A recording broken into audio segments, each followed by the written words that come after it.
어머님, 제 인생에 간섭하지 마세요. 며느리의 날카로운 목소리가 아파트 복도까지 울려 퍼졌다. 70평생 자식만 보고 살아온 한 여인의 가슴에 비수가 꽂혔다. 하지만 이 노모는 아직 몰랐다. 며느리의 명품 가방 속에 숨겨진 가족을 벼랑 끝으로 몰아가는 진실을. 박순자 씨는 거실 소파에 놓인 명품 쇼핑백을 바라보며 한숨을 깊게 내쉬었다. 72살의 나이에도 또렷한 눈빛을 가진 그녀는 며느리 김민정의 소비 습관이 점점 도를 넘어서고 있다는 것을 직감하고 있었다. 어머님은 모르실 거예요. 요즘 시대가 어떤 시대인지. 민정은 쇼핑백을 집어들며 차갑게 대꾸했다. 38배의 나이, 한때는 대기업 마케팅팀에서 일하던 그녀는 출산 후 경력이 단절되었다. 그 공허함을 명품으로 채우기 시작한 지 어언 5년째였다. 순자 씨는 며느리의 뒷모습을 바라보며 가슴이 답답해졌다. 아들 준호는 건설회사 대리로 매일 밤늦게 귀가했다. 주말에도 현장 점검이라며 집을 비웠다. 두 손주 13살 지민이와 10살 서준이는 학원 스케줄에 쫓겨 엄마 아빠 얼굴 보기도 힘들었다. 이 집안이 어디로 가고 있는 걸까? 순자 씨의 걱정은 단순한 노파심이 아니었다. 지난달 우연히 본 신용카드 명세서에는 700만 원이 넘는 금액이 적혀 있었다. 준호의 월급이 450만 원 남짓인데 도대체 어떻게 감당할 수 있단 말인가? 저녁 식탁은 냉랭했다. 준호는 피곤한 얼굴로 밥만 휘휘 저었고 민정은 스마트폰만 들여다보았다. 아이들은 각자 방에서 숙제에 매달려 있었다. 준호야, 요즘 회사 일이 많이 힘드냐? 순자 씨가 조심스럽게 물었다. 준호는 고개를 들지도 않고 대답했다. 네, 어머니. 괜찮습니다. 하지만 그의 눈가에는 지친 기색이 역력했다. 41살의 나이에 대리 직급, 승진은 계속 밀렸다. 경쟁사로 이직하려 해도 나이가 걸림돌이었다. 무엇보다 집안 살림이 빠듯해 이직의 공백기를 감당할 여유가 없었다. 민정아, 너도 좀 쉬어라. 얼굴이 많이 피곤해 보이는구나. 순자 씨는 며느리에게도 말을 건넸다. 민정은 스마트폰 화면에서 눈을 떼지 않은 채 건성으로 대답했다. 네, 어머님. 그날 밤 순자 씨는 잠을 이루지 못했다. 창밖으로 보이는 아파트 불빛들이 하나둘 꺼져갔지만 그녀의 마음속 걱정의 불씨는 점점 더 커져만 갔다.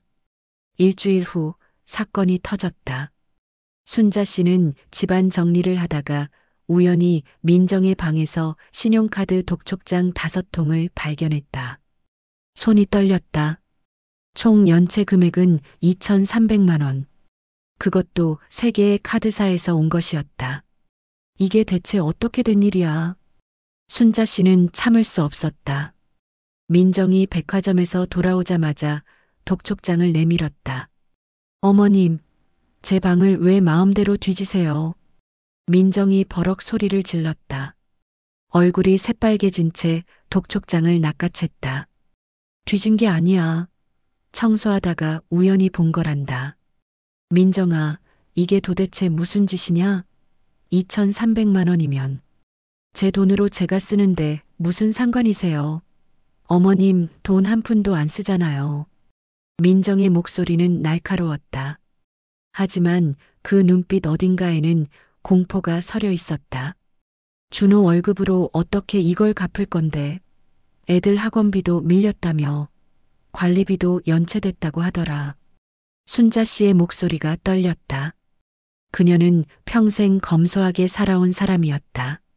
젊은 시절 남편을 일찍 여의고 청소일 식당일 가리지 않고 뛰어다니며 아들 하나 대학까지 보냈다.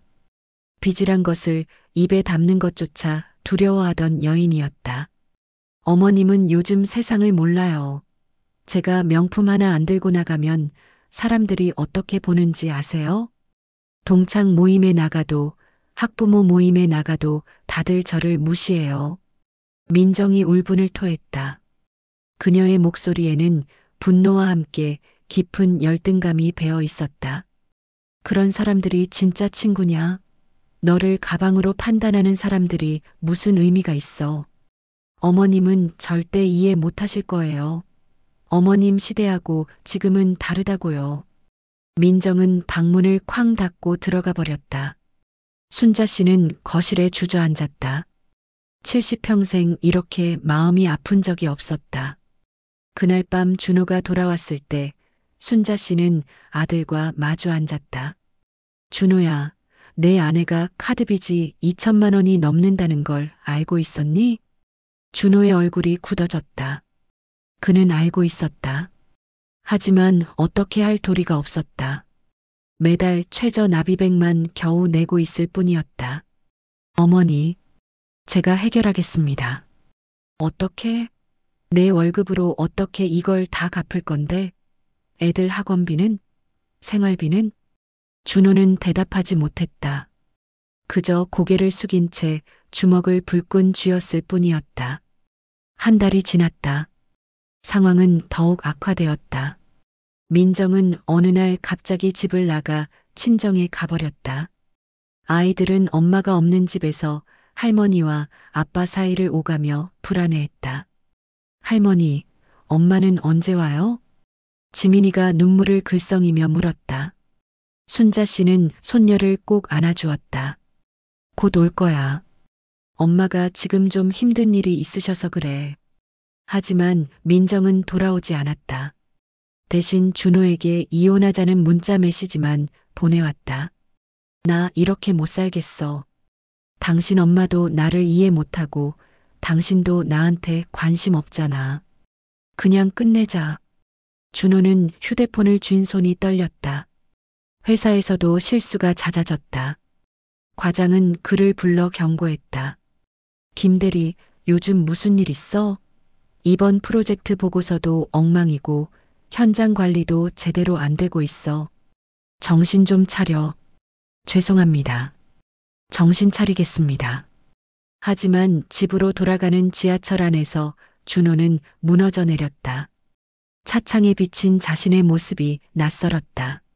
41살의 가장, 대리 직급, 빚더미에 앉은 집안, 떠나버린 아내, 불안해하는 아이들, 걱정으로 밤을 지새우는 어머니. 나는 무엇을 위해 이렇게 살고 있는 걸까? 그날 밤 준호는 어머니 앞에서 처음으로 울었다. 41살의 어른이 두 아이의 아버지가 무릎을 꿇고 어머니 앞에서 소리 없이 눈물을 흘렸다. 어머니, 제가 무능해서 이렇게 됐습니다. 죄송합니다. 순자 씨는 아들의 머리를 쓰다듬었다. 눈물이 흘러내렸지만 그녀는 꾹 참았다. 이럴 때 어머니는 흔들려서는 안 된다는 것을 알고 있었다. 준호야, 내 잘못이 아니란다. 우리 함께 이겨내자. 일주일 후 예상치 못한 일이 벌어졌다. 민정이 집으로 돌아온 것이다. 하지만 그녀의 모습은 완전히 달라져 있었다. 명품 가방도 화려한 옷도 없었다. 그저 검은색 후드티에 청바지를 입은 수척해진 모습이었다. 어머님, 민정은 현관문을 열자마자 순자 씨 앞에 무릎을 꿇었다. 눈물이 주르륵 흘러내렸다. 제가 정말 잘못했어요. 순자 씨는 며느리를 일으켜 세웠다. 민정의 손은 얼음처럼 차가웠다. 무슨 일이 있었니? 거실에 앉은 민정은 떨리는 목소리로 고백하기 시작했다. 친정에 갔다가 제 친구한테 돈을 빌리려고 전화했어요. 친한 친구라고 생각했던 사람이었죠. 500만 원만 빌려달라고 했더니 민정의 목소리가 끊겼다. 그 친구가 뭐래? 너 정신병 걸린 거 아니야? 명품은 그렇게 사면서 이제 와서 돈 빌려달라고? 우리 언니가 너 때문에 카드론 받았다는 거 알아? 다시는 연락하지 마. 라고 하더라고요. 민정은 눈물을 닦으며 계속 말했다. 그제야 정신이 번쩍 들었어요. 제가 그동안 몇 명한테 돈을 빌렸는지 세어봤더니 8명이나 됐어요. 친구들한테, 친정 친척들한테, 동창들한테 총 1,500만 원을 빌렸더라고요. 순자 씨는 가슴이 철렁 내려앉았다. 그래서 다 갚았니? 아니요. 한 푼도 못 갚았어요. 카드값 내느라 정신이 없어서. 어머님, 저 정말 미쳤었어요. 명품 가방 하나 사면 기분이 좋아질 것 같았어요. 사람들이 저를 인정해 줄 것 같았고요. 그런데 민정은 얼굴을 손으로 감쌌다. 그런데 가방을 사도 옷을 사도 아무것도 채워지지 않았어요. 오히려 더 공허해졌어요. 더 사고 싶어졌고요. 멈출 수가 없었어요. 순자 씨는 며느리의 손을 꼭 잡았다. 민정아, 고백해줘서 고맙구나. 어머님, 용서해 주세요. 제가 이 집안을 망쳤어요. 준호 오빠한테도 애들한테도 죄송해요. 민정은 순자 씨의 무릎에 머리를 묻고 한참을 울었다. 70평생을 살아온 노모는 38배 며느리가 얼마나 고통스러웠을지 이제야 조금 이해할 수 있었다. 그날 밤 가족 4명은 거실에 둘러앉았다. 준호는 아내의 손을 잡았고 아이들은 엄마를 꼭 안았다. 순자 씨는 그 모습을 지켜보며 조용히 말했다. 우리 함께 이 문제를 풀어나가자. 하나씩 천천히. 다음 날부터 변화가 시작되었다. 민정은 모든 신용카드를 가위로 잘랐다. 명품 가방과 옷들을 중고거래 플랫폼에 올렸다. 700만 원어치가 넘는 물건들이 400만 원에 팔렸다. 원가의 절반도 안 되는 금액이었지만 그것이 현실이었다. 이게 제가 쓴 돈의 가치였구나. 민정은 통장에 찍힌 400만 원을 보며 씁쓸하게 웃었다. 2천만 원이 넘는 빚을 갚기엔 턱없이 부족했지만 시작이었다. 순자 씨는 자신이 평생 모아둔 노후 자금 1,000만 원을 꺼냈다. 준호는 극구 반대했다. 어머니, 그건 어머니 노후 자금이잖아요. 안 됩니다. 준호야, 엄마 80까지 살면 충분하다. 지금 우리 가족이 무너지는 걸 보고만 있을 순 없어. 이건 투자야. 우리 가족에게 하는. 민정은 시어머니 앞에서 또 한 번 눈물을 흘렸다. 하지만 이번에는 결심이 서린 눈물이었다. 어머님, 제가 꼭 다시 갚아드릴게요. 제가 일을 하겠어요. 민정은 5년 만에 이력서를 다시 쓰기 시작했다. 하지만 현실은 냉혹했다. 경력 단절 5년 38배 나이, 마케팅 분야는 젊은 인재들로 넘쳐났다. 죄송합니다. 더 적합한 지원자가 있어서요. 거절 메일이 계속 쌓여갔다. 하지만 민정은 포기하지 않았다. 그럼 파트타임이라도 하겠습니다. 결국 민정은 동네 베이커리 카페에서 아르바이트 자리를 구했다. 시급 10,000원, 하루 5시간, 주 5일 근무. 한 달에 100만 원 정도의 수입이었다. 이게 뭐 도움이 되겠어. 민정은 첫 급여를 받던 날 눈물이 났다. 명품 가방 하나 값에도 못 미치는 돈이었다. 하지만 순자 씨는 며느리의 손을 잡으며 말했다. 민정아, 이게 진짜 내 가치란다. 명품이 아니라 내가 흘린 땀과 시간의 가치지. 준호도 변했다. 회사에서 추가 근무 수당이 나오는 야간 현장 관리를 자원했다. 주말에는 지인의 소개로 인테리어 일용직 일도 시작했다. 아빠, 너무 무리하시는 거 아니에요? 지민이가 걱정스럽게 물었다. 준호는 딸의 머리를 쓰다듬었다. 아빠가 그동안 너무 안일했어. 이제라도 정신 차리는 거야. 아이들도 변화에 동참했다. 지민이는 영어학원 3곳을 한 곳으로 줄였다. 엄마, 저 인터넷 강의로도 충분히 공부할 수 있어요. 서준이는 태권도장과 수영장을 그만뒀다. 아빠, 저 학교 축구부 들어갈래요. 거기는 공짜잖아요. 순자 씨는 손주들의 성숙함에 눈물이 났다. 13살과 10살 배기 아이들이 집안 형편을 이해하고 스스로 선택하는 모습이 기특하면서도 안타까웠다. 석 달이 지났다. 빚은 1,500만 원으로 줄어들었다. 순자 씨의 1,000만 원, 민정이 판 명품과 3달간 모은 돈 300만 원, 준호의 추가 근무 수당 200만 원. 하지만 여전히 갈 길은 멀었다. 어느 날 민정은 카페에서 우연히 옛 직장 동료를 만났다. 민정아, 너 여기서 뭐해? 화장기 없는 얼굴에 카페 앞치마를 두른 민정을 보고 그 동료는 눈을 동그랗게 떴다. 아, 응. 여기서 일해. 아니, 너 예전에 마케팅팀 에이스였잖아. 어떻게?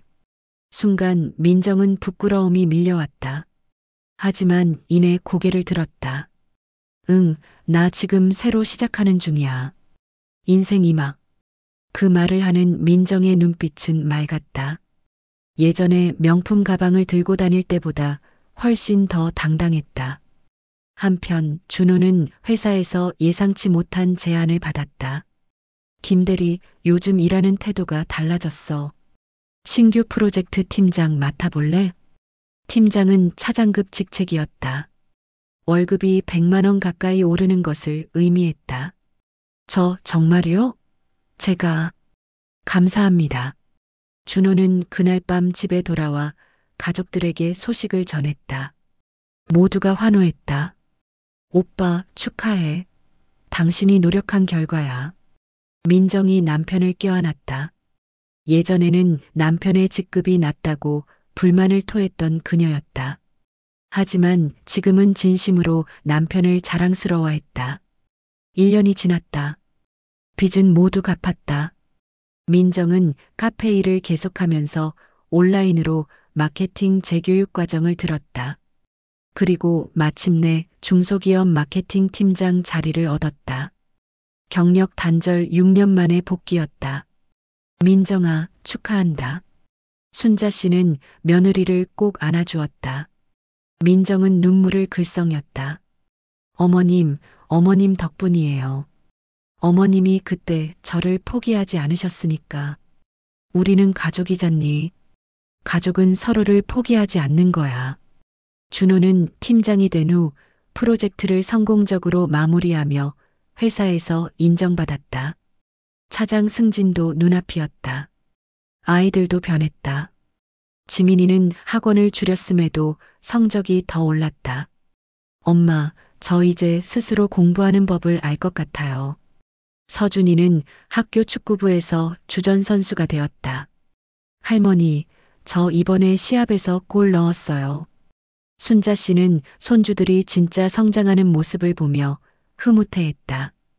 돈으로 해결하려 했던 교육이 아니라 스스로 노력하며 배우는 진짜 교육이 시작된 것이다. 어느 주말 가족 4명과 순자 씨는 근처 산을 함께 올랐다. 예전에는 해외여행, 고급 레스토랑이 전부였지만 이제는 이런 소박한 시간이 더 소중했다. 어머님, 저 한 가지 깨달은 게 있어요. 민정이 산 중턱에서 숨을 고르며 말했다. 뭔데? 진짜 풍요로움은 많이 가진 게 아니라 필요한 것만 있고 그걸로 만족하는 거더라고요. 그리고 민정은 가족들을 바라보았다. 진짜 명품은 가방이 아니라 이 사람들이에요. 제 옆에 있는 이 사람들. 순자 씨는 며느리의 손을 꼭 잡았다. 73년을 살아오면서 가장 보람찬 순간이었다. 민정은 직장에 복귀하고 반년이 지난 후 작은 프로젝트를 시작했다. 경력 단절 여성들을 위한 재취업 컨설팅 봉사활동이요? 준호가 아내의 노트북 화면을 보며 물었다. 응, 내가 겪어봐서 알아. 얼마나 막막한지. 그래서 토요일마다 2시간씩 무료로 상담해 주려고. 민정은 자신의 경험을 다른 사람들과 나누기 시작했다. 명품 중독에서 벗어나 가정을 재건한 이야기, 경력 단절을 극복하고 재취업에 성공한 노하우. 그녀의 진솔한 이야기는 많은 여성들에게 희망이 되었다. 순자 씨는 며느리의 모습을 지켜보며 생각했다. 사람은 정말 변할 수 있구나. 1년 전만 해도 명품 가방에 집착하던 며느리가 이제는 다른 사람들을 돕는 따뜻한 사람이 되어 있었다. 어느 날 지민이가 장문 숙제를 하면서 할머니에게 물었다. 할머니, 우리 가족한테 일어난 일 중에 가장 중요한 게 뭐예요? 순자 씨는 잠시 생각하다가 대답했다. 지민아, 우리가 바닥에 떨어졌을 때 서로를 포기하지 않았던 거. 그게 가장 중요한 일이었어. 지민이는 할머니의 말을 공책에 꼼꼼히 적어 내려갔다. 준호는 승진 후 여유가 생기자 매주 금요일 저녁은 가족과 함께 보내기로 결심했다. 회식 제안도 정중히 거절했다. 팀장님, 금요일 회식 어때요? 미안한데 금요일은 가족과의 약속이 있어서 다음에 꼭 참석할게. 예전에 준호라면 상사 눈치를 보며 무조건 참석했을 것이다. 하지만 이제는 달랐다. 진짜 중요한 게 무엇인지 알게 되었다. 민정이 복직하고 첫 보너스를 받던 날 그녀는 순자 씨를 찾아갔다. 어머님, 이거 받으세요. 봉투 안에는 500만 원이 들어 있었다. 이게 뭐니? 어머님이 1년 전에 빌려주신 1000만 원 중에 일부예요. 조금씩 갚을게요. 꼭 다 갚을게요. 순자 씨는 봉투를 도로 며느리 손에 쥐어주었다. 민정아, 이건 빚이 아니야. 가족끼리는 빌려준 게 아니라 함께 쓰는 거란다. 이 돈은 너희 가족을 위해 써. 어머님, 대신 약속해. 다시는 외로움이나 허전함을 물건으로 채우려 하지 마. 그럴 때는 우리한테 와서 얘기해. 민정은 고개를 끄덕이며 눈물을 훔쳤다. 2년이 흘렀다. 민정의 회사는 그녀가 제안한 친환경 마케팅 프로젝트로 업계에서 주목받기 시작했다. 회사는 급성장했고 민정은 마케팅 이사로 승진했다. 엄마, 진짜 축하해. 지민이가 엄마를 껴안았다. 이제 중학교 3학년이 된 지민이는 엄마를 진심으로 존경했다. 엄마처럼 나도 어려움을 이겨내는 사람이 되고 싶어. 준호는 차장으로 승진했고 회사에서도 인정받는 중견 관리자가 되었다. 무엇보다 일과 가정의 균형을 찾았다. 서준이는 중학교에 진학하며 축구부 주장이 되었다. 학원은 하나도 다니지 않았지만 자기주도 학습으로 상위권 성적을 유지했다. 할머니, 저 이번에 전국대회 나가요. 우리 서준이 정말 대단하구나. 순자 씨는 75세가 되었지만 여전히 정정했다. 손주들과 함께 보내는 시간이 가장 행복했다. 어느 날 민정은 회사에서 돌아오는 길에 우연히 예전에 함께 명품을 사러 다니던 친구를 만났다. 민정아, 오랜만이다. 너 요즘 어떻게 지내? 그 친구는 여전히 명품 가방을 들고 화려하게 차려입고 있었다. 응, 잘 지내. 넌? 나, 그냥 그렇지 뭐. 요즘 신상 나온 거 보러 백화점 가는 중이야. 같이 갈래? 민정은 고개를 저었다. 미안, 나 집에 가야 해. 오늘 가족 저녁 약속이 있거든. 에이, 1시간만. 예전처럼 우리 쇼핑하면서 수다 떨자. 정말 미안해. 다음에 밥 한번 먹자. 쇼핑 말고. 민정은 웃으며 친구와 헤어졌다. 예전의 자신이라면 당장 따라갔을 것이다. 하지만 이제는 진짜 가치를 알았다. 집에 돌아온 민정은 저녁 준비를 하는 순자 씨를 도왔다. 어머님, 제가 할게요. 아니다. 우리 같이 하자. 같이 하면 더 빨리 끝나지. 두 사람은 부엌에서 나란히 서서 저녁을 준비했다. 1년 전만 해도 어색하고 긴장됐던 사이였지만 이제는 진짜 모녀처럼 편안했다. 민정아, 너 정말 많이 변했구나. 어머님 덕분이에요. 어머님이 저를 포기하지 않으셨으니까. 아니야. 내가 스스로 변한 거야. 나는 그냥 내 옆에 있어줬을 뿐이지. 그날 저녁 식탁은 웃음으로 가득했다. 비싼 음식은 아니었지만 정성으로 만든 집밥이었다. 그리고 무엇보다 가족이 함께 있었다. 민정의 재취업 컨설팅 봉사활동은 점점 커져갔다. 입소문이 나면서 많은 여성들이 그녀를 찾았다. 선생님, 저도 선생님처럼 다시 시작할 수 있을까요? 한 40대 여성이 눈물을 글썽이며 물었다. 경력 단절 10년, 이혼 후 홀로 아이를 키우는 그녀는 막막함에 빠져 있었다. 물론이죠. 제가 해냈으니까요. 당신도 할 수 있어요. 민정은 자신의 이야기를 솔직하게 들려주었다. 명품 중독, 카드빚, 가족의 위기, 그리고 재건의 과정. 부끄러운 과거였지만 이제는 누군가에게 희망을 줄 수 있는 이야기가 되었다. 순자 씨는 며느리의 모습을 지켜보며 자랑스러웠다. 넘어졌던 사람이 일어나 다른 사람의 손을 잡아주는 모습. 그것이야말로 진짜 성장이었다. 어느 날 지민이가 학교에서 상을 받아왔다. 할머니, 저 100일장에서 대상 받았어요. 우리 지민이 대단하구나. 무슨 글을 썼는데? 우리 가족 이야기요. 힘들었던 시기를 이겨내고 더 강해진 우리 가족 이야기. 지민이가 쓴 글을 읽으며 순자 씨는 눈물을 흘렸다. 할머니는 항상 말씀하셨다. 진짜 부자는 돈이 많은 사람이 아니라 사랑하는 사람이 많은 사람이라고. 우리 가족은 돈은 없었지만 서로를 향한 사랑만큼은 부자였다. 그 사랑이 우리를 다시 일으켜 세웠다. 준호는 회사에서 후배들을 만나면 항상 이야기했다. 일도 중요하지만 가족은 더 중요해. 일은 다시 할 수 있지만 잃어버린 가족의 시간은 되돌릴 수 없거든. 후배들은 준호 차장의 말을 귀담아 들었다. 그의 삶 자체가 증거였으니까. 3년이 더 흘렀다. 민정은 자신의 경험을 책으로 엮어 출판했다. 제목은 명품보다 소중한 것들이었다. 책은 베스트셀러가 되었고 많은 사람들에게 감동을 주었다. 작가님, 이 책 읽고 제 인생이 바뀌었어요. 감사합니다. 독자들의 편지가 쏟아졌다. 민정은 그 편지들을 읽으며 울었다. 자신의 실수와 아픔이 누군가에게는 희망이 된다는 것이 감사했다. 준호는 부장으로 승진했다.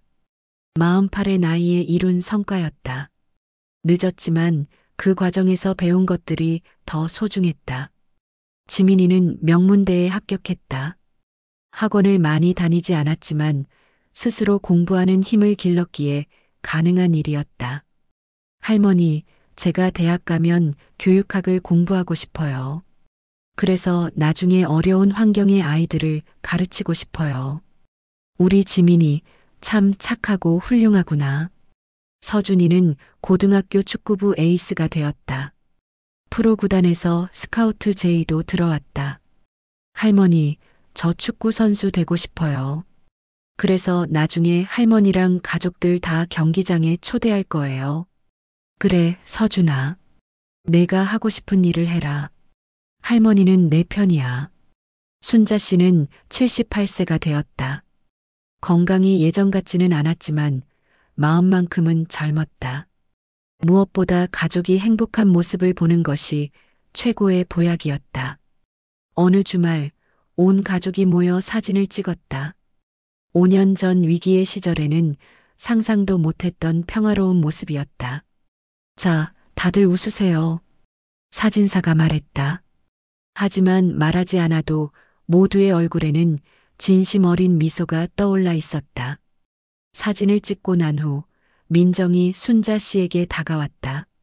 어머님 사랑해요. 그리고 정말 감사해요. 나도 사랑한다, 민정아. 우리 며느리. 두 사람은 포옹했다. 5년 전 날카롭게 대립하던 시어머니와 며느리가 아니었다. 이제는 진짜 가족이었다. 그날 밤 순자 씨는 일기를 썼다. 오늘 우리 가족 사진을 찍었다.